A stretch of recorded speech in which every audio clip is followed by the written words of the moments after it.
নমস্কার। ভাবার্থ রত্নাকর শ্লোক সংখ্যা 2-3 এবং এই শ্লোক নেওয়া হয়েছে বৃষ লগ্নের জন্য। যাদের অন্য লগ্ন আছেন তারাও এই ভিডিও দেখুন, তাদের জন্য এটা উপকারে আসবে। কারণ অনেক জিনিস আছে যেগুলো আপনারা বুঝতে পারবেন, নিজের লগ্ন দিয়েও সেটা কানেক্ট করে দেখতে পারবেন, ঠিক আছে? সুতরাং সব লগ্নের জাতক জাতিকারাই এই ভিডিওটা দেখুন। বৃষ লগ্নের জাতক জাতিকারা তো অবশ্যই মিস করবেন না, সম্পূর্ণ ভিডিওটা খুব মনোযোগ সহকারে দেখুন, আনন্দ উপভোগ করতে পারবেন। অনেক তথ্য, ইম্পর্টেন্ট তথ্য, গুপ্ত তথ্য যেটা আপনি জানতেন না, সেই জিনিসগুলো কিন্তু আপনি জানতে পারবেন। সম্পূর্ণ ভিডিওটা দেখুন।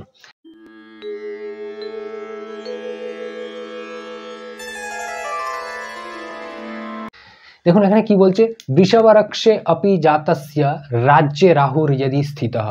বৃষ লগ্নের কথা বলা হয়েছে, জাতস্য রাজ্যে রাহুর যদি স্থিতঃ, রাজ্যস্থানে যদি রাহু স্থিত হয়। দেখুন এখানে কোন রাশি কি হয় এটা আপনারা একটু লিখে নিন, বলে দিই। এই ঘরটা মেষ রাশির ঘর, ফিক্স কিন্তু চেঞ্জ নয়। এটা বৃষ রাশির ঘর, দেখতে পাচ্ছেন লিখে রেখেছি। এটা মিথুন রাশির ঘর, লিখে নিন আপনি ছকটাকে। এটা কর্কট রাশি, এটা সিংহ, কন্যা, তুলা, বৃশ্চিক, ধনু, মকর, কুম্ভ, মীন রাশির ঘর। যেহেতু বৃষ লগ্ন তাই এখানে লগ্ন লেখা আছে, দেখতে পাচ্ছেন। এটা বৃষ লগ্নের মানে বৃষ রাশির ঘর, এবং এখানেই 1 লেখা হয়ে যাবে। যেটা লগ্ন হবে সেটা 1 লেখা হয়ে যাবে, এবং পরপর লিখে দেবেন সংখ্যাগুলো। আর যারা এই জন্মপত্রিকা ফলো করেন তাদেরকে বলে রাখি, এইটাই লগ্নের ঘর, এটা ফিক্স। এখানে যেমন কি লগ্নের ঘর যেটা হবে সেখানে 1 লিখে দেওয়া হবে, যে কোনো ঘর এখানে লগ্নের ঘর হতে পারে, কিন্তু এই ক্ষেত্রে এটাই লগ্নের ঘর, এটাই ফিক্স। শুধু কি হবে, তার মানে এটা লগ্নের ঘর মানে এটা 1 নম্বর ঘর, গোল করে যেগুলো দিয়েছি সেটা ঘরের নাম্বার, এটা মাথায় রাখবেন। যেটা গোল করে দিয়েছি 2 নম্বর ঘর, 3 নম্বর ঘর, 4 নম্বর ঘর, যেটা গোল দাগ দেওয়া সেটা ঘরের নাম্বার। 6 নম্বর ঘর, 7 নম্বর ঘর, 8 নম্বর, যেটা লগ্ন হবে সেই রাশিটা, সেই রাশির নাম্বারটা এখানে লিখে দিতে হবে আপনাকে। তার মানে বৃষ লগ্ন, এটা লগ্নের ঘর, এখানে বৃষ রাশির নাম্বার হলো 2। প্রথমে মেষ রাশি 1 নম্বর, বৃষ রাশি 2 নম্বর। 2, 3, 4, 5, 6, 7, 8, 9, 10, 11, 12, 1, এগুলো যেগুলো ব্র্যাকেটের মানে গোল দাগের বাইরে, এগুলো রাশির নাম্বার। 11 মানে কুম্ভ রাশি, 12 মানে মীন রাশি, 1 মানে মেষ রাশি, 2 মানে বৃষ রাশির ঘর, এটা লগ্নের। আশা করি বোঝাতে পারলাম। রাশির নাম্বার মনে রাখা কিন্তু অত্যন্ত জরুরি, কোন রাশির কত নাম্বার। যেমন কুম্ভ রাশি 11 নম্বর, বৃশ্চিক রাশি 8 নম্বর, তাহলে কিন্তু আপনাদের বুঝতে সুবিধা হবে। এই জিনিসগুলো একদম ফার্স্ট অধ্যায়ে ফলিত জ্যোতিষ যে ফার্স্ট পার্ট সেখানে আমি পড়িয়েছিলাম, পারলে আমি স্ক্রিনে দিয়ে দেবো, আপনারা পজ করে ভিডিওটা দেখে নেবেন। তো বলছে রাজ্যস্থান, রাজ্যস্থান কাকে বলা হয় দেখুন, ব্র্যাকেটে মানে গোল দাগের ভেতরে 10 লেখা মানে 10 নম্বর ঘর, এটা রাজ্যস্থান। এখানে 11 মানে কুম্ভ রাশি, তো এখানে রাহু যদি থাকে, বলছে বৃষ লগ্নে যদি রাহু এখানে থাকে, দেখতে পাচ্ছেন যে এখানে 10 নম্বর ঘর কুম্ভ রাশি, এখানে যদি রাহু থাকে লিখে রেখেছি। মকরে গুরু ভৌম বা গঙ্গা স্নান সমুস্নুতে, এবং মকর রাশিতে যদি বৃহস্পতি এবং মঙ্গল থাকে, দেখুন এখানে 10 লেখা মানে মকর রাশি, মকর রাশি নাম্বার 10, এটা 9 নম্বর ঘর গোল দাগ দাও। এখানে যদি মঙ্গল এবং বৃহস্পতি থাকে, এই পত্রিকা অনুযায়ী মকর রাশি মানে এটা দেখতে পাচ্ছেন লিখে রেখেছি, এখানে যদি বৃহস্পতি এবং মঙ্গল থাকে, নবম স্থান ভাগ্যস্থানে মঙ্গল এবং বৃহস্পতি, এবং 10ম স্থানে রাহু যদি থাকে, গঙ্গা স্নান সমুস্নতে, তাহলে গঙ্গা স্নান মানে জাতক গঙ্গা স্নান হয় জাতকের। এখানে গঙ্গা স্নান হয় বলতে সবার ক্ষেত্রে তো আর গঙ্গা স্নান সম্ভব নয়। এখানে আমাদের যে এই গ্রন্থের যে রচয়িতা যিনি লিখেছিলেন রামানুচার্য, উনি বহু বছর আগেই মানে গ্রন্থ লিখে গেছিলেন।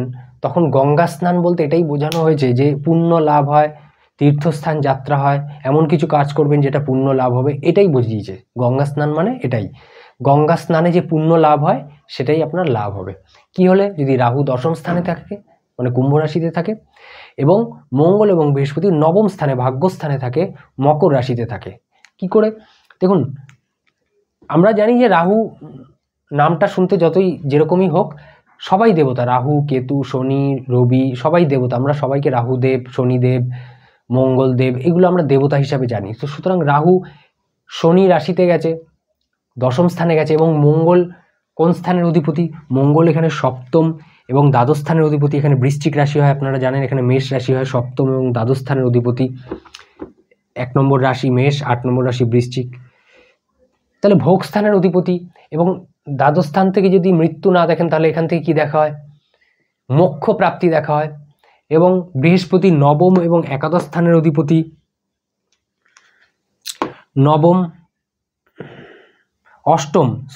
বৃহস্পতি অষ্টম এবং একাদশ স্থানের অধিপতি। এই জন্মপত্রিকা আমার একটু গুলিয়ে যায়, ওই জন্য আটকে যায় মাঝে মাঝে, ঠিক আছে। তো এটার জন্য আপনাদের কাছে আমি দুঃখিত, কারণ আপনাদের আগেই বলেছি আমি যে এই জন্মপত্রিকায় আমি অতটা কমফোর্টেবল নয়, শুধু আপনাদের বোঝানোর জন্য আমি এই জন্মপত্রিকাটা ইউজ করি, নচেত আমি এটাতেই অনর্গল বলে যেতে পারবো, কোনো অসুবিধা হবে না, এটাতে আমার মাঝে মাঝে আটকে যায়, ঠিক আছে। সেই জন্য অনেকে মনে করেন যে আমার হয়তো অভিজ্ঞতা কম, বলতে পারি না ভালো করে শিখে নিয়ে, অনেকে কেউ এই কমেন্ট করেছেন যে আটকে যাচ্ছে, বলতে পারছেন না। তা আমি এটাই বলে রাখি তাদের জন্য, এই জন্মপত্রিকায় আমি অভ্যস্ত নই, তাই একটু বোঝাতে গিয়ে আটকে যায় আমার, ঠিক আছে। এইটাই আমি অভ্যস্ত, কারণ এটা আমার পার্সোনালি খুব সোজা মনে হয় এই ছকটা, ঠিক আছে। অনেকের কাছে এটা ছক সোজা মনে হতে পারে, যার যার পার্সোনাল ব্যাপার সেটা, যাই হোক অনেকের কাছে ছক এটাই রয়েছে, হয়তো জন্মপত্রিকা যারা কুষ্ঠি বানিয়েছেন তাদেরকে তো দেখতে হবে না, তাদের কাছে যদি এই ছকটা থাকে তাহলে তো তাদেরকে এই ছক অনুযায়ী বুঝতে হবে, ওই জন্য আমি এটা বোঝানোর চেষ্টা করি। কারণ ওনাদের কাছে হয়তো এই ছকটা নেই, যিনি বানিয়ে দিয়েছেন, যেই জ্যোতিষ বানিয়ে দিয়েছেন তার কাছে হয়তো এই ছকটা রয়েছে, তো উনি তো খুলে দেখবেন জন্মপত্রিকা আমি যেগুলো বলছি, তো সেই সুবিধার জন্য আমি এই জন্মপত্রিকাটা কিন্তু আপনাদেরকে বোঝানোর চেষ্টা করি, ঠিক আছে। তো রাহু দশম স্থান এবং মঙ্গল বৃহস্পতি নবম স্থানে গেছে মকর রাশিতে। মঙ্গল সপ্তমের অধিপতি গ্রহ, ভোগ স্থানের অধিপতি, এবং দ্বাদশ স্থানের অধিপতি গ্রহ মঙ্গল। দ্বাদশ স্থান থেকে যদি মৃত্যু না দেখেন তাহলে কি বললাম, মোক্ষ প্রাপ্তি। এবং বৃহস্পতি অষ্টম এবং একাদশ স্থানের অধিপতি, একাদশ স্থান তো ঠিক আছে, কিন্তু অষ্টম স্থানের অধিপতি এখানে কি করে গেলে শুভ বলছেন, অষ্টম স্থান হলো আধ্যাত্মিকতার স্থান, আধ্যাত্মিকতা, তাহলে আধ্যাত্মিকতা মোক্ষ প্রাপ্তি স্থানের গ্রহ, এবং বৃহস্পতির মতো গ্রহ নবম স্থান ঈশ্বর স্থান ভাগ্যস্থানে গেছে, এবং মঙ্গলের মতো গ্রহ মোক্ষ প্রাপ্তির গ্রহ, যে কিনা ফোর্সপূর্বক তার তীর্থস্থান দর্শন করাবে, মানে মনকে জেদ করে হোক যেভাবে হোক সে তীর্থস্থান যাবেই, কারণ কি মঙ্গল ফোর্সের কারক, ফোর্স করে করাবে। বৃহস্পতি ধর্মস্থান, নিজের ধর্মের কারক গ্রহ কাকে বলা হয়, বৃহস্পতিকে বলা হয় ধর্মস্থানের কারক গ্রহ, মানে ভাগ্যস্থানের কারক গ্রহ, তাহলে তার নিজের স্থানে গেছে কারক গ্রহ, যদিও এই স্থানটা মকর রাশি মানে শনিদেবের রাশি, কিন্তু নিজের স্থানে গেছে। এখন এখানে মঙ্গল তুঙ্গস্থ হয়, বৃহস্পতি নিচস্থ হয়, ব্যাপারটা নিয়ে আমি আলোচনা করছি না, কারণ নিজভঙ্গ রাজযোগ এই ব্যাপারগুলো আপনারা জানেন, ঠিক আছে, কোন গ্রহ কোথায় নিচস্থ তুঙ্গস্থ হয়, তো সেটা নিয়ে আলোচনা করছি না। যেই বিষয়টা এখানে বলতে চাইছে, যেটা থেকে আমরা অনেক কিছু বুঝি না, সেই জিনিসটা এখানে উল্লেখ করেছে যে রাহু দশম স্থানে, মঙ্গল এবং বৃহস্পতি নবম স্থানে থাকলে, যেটা আমরা জেনারেলি কি ভাবি যে মঙ্গল দ্বাদশপতি বৃহস্পতি অষ্টমপতি, কি করে ভালো সম্ভব, এই জিনিসটাই আমি এখানে বলতে চাইছি, ভাবার চেষ্টা করে এটাই উল্লেখ করেছে যে আপনি যদি মোক্ষ প্রাপ্তির দিক থেকে ভাবেন, আপনি যদি আধ্যাত্মিকতার দিক থেকে ভাবেন, তাহলে অষ্টম এবং দ্বাদশ স্থান এখানে ভালো বলা হবে, এবং সেখানকার অধিপতি দুটো গ্রহ এখানে এসছে, এবং রাহু রাজ্যস্থানে শনিদেবের স্থানে ভালো ফল দেবে, গঙ্গা স্নান সমান পূর্ণ ফল লাভ হবে আপনার। আপনি এই যে কম্বিনেশনটা যেটা বললাম, যে ফলটা বললাম, এটা দুরকম দৃষ্টিতে আপনি দেখতে পারেন। একটা কি বর্তমান যুগের দৃষ্টিতে আপনি যদি দেখেন তাহলে এটার আপনার কাছে অত গুরুত্বপূর্ণ নয়, আধ্যাত্মিকতা মোক্ষ প্রাপ্তি, আমার তো ইনকাম দরকার, কিভাবে আরো আগে এগিয়ে যাব, ইনকাম করব।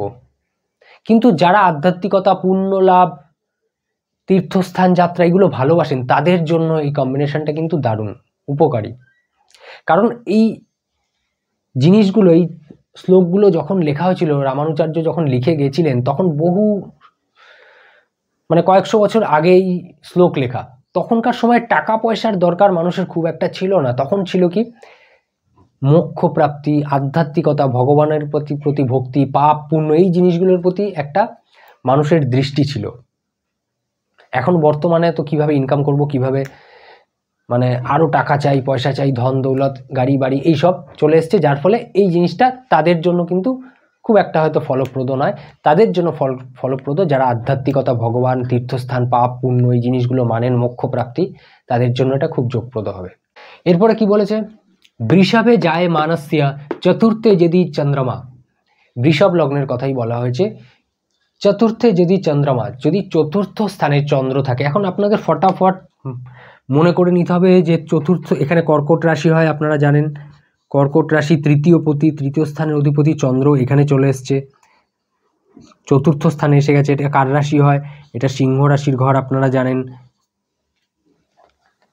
তৃতীয় স্থানের এটা ঘরের নাম্বার, তৃতীয় নম্বর ঘর, 4 নম্বর রাশি, কর্কট রাশির অধিপতি, মানে তৃতীয় স্থানের অধিপতি কর্কট রাশির অধিপতি চন্দ্র কোথায় চলে এসছে? এখানে চতুর্থ স্থান, পঞ্চম স্থান না, এটা পঞ্চম রাশি কিন্তু চতুর্থ স্থান এখানে চলে এসছে। আচ্ছা, আগের কম্বিনেশনটা আমি মুছে দিই। রাহু মঙ্গল বৃহস্পতি, এটা হয়ে গেছে শ্লোক, এটা মুছে দিলাম।